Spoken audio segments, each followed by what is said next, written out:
I do. At the time, I didn't really understand that, right? So, basketball for me was the most important thing. So everything I saw, whether it was TV shows, whether it was books I read, people I talked to, everything was done to try to learn how to become a better basketball player. Everything.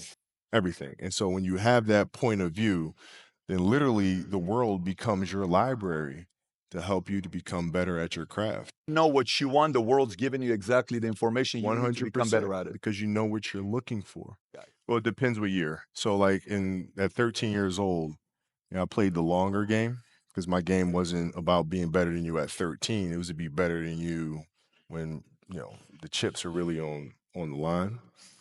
So when we played at 13, I would size you up and see what your strengths and weaknesses are. How do you approach the game? Are you silly about it? Are you goofy about it? Are you good at it just because you're bigger and stronger than everybody else?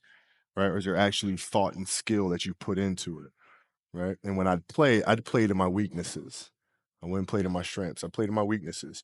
Because when you're playing summer basketball, there's so many games. So there's not a lot of skill work being done. So when are you going to get better? Right. When you're playing in competition situations, you're only playing to your strengths. Why? Because you want to win. Right. So what I would do, I was work on the things during those games that I was weak at. Left hand, pull up jump shot, post game. Right. So I have a strategy. And so then fast forward to when I'm 17 and my game is completely well rounded, and that player at 13 that I saw at 13 is still doing the same shit at 17. Now you got a problem. That's right. Yeah. Well, I mean, every day. I mean, since 20 years. I mean, it was an everyday process and trying to figure out strengths and weaknesses. For example, jumping ability. Man, my vertical was a 40, it wasn't a 46 or a 40, 45. My hands are big, but they're not massive, right? So you got to figure out ways to strengthen them so your hands are strong enough to be able to palm a ball and do the things that you need to do.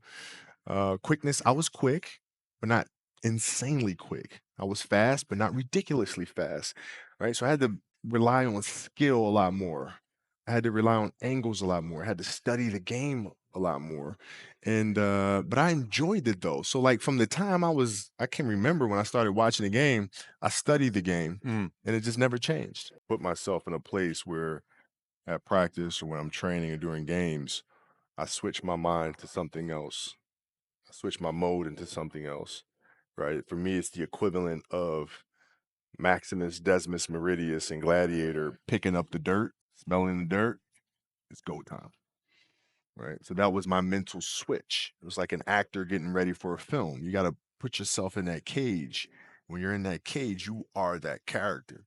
And then when you leave there, it's something completely different. But when I'm in that cage, bro, don't fucking touch me. Don't talk to me. Leave me alone. There used to be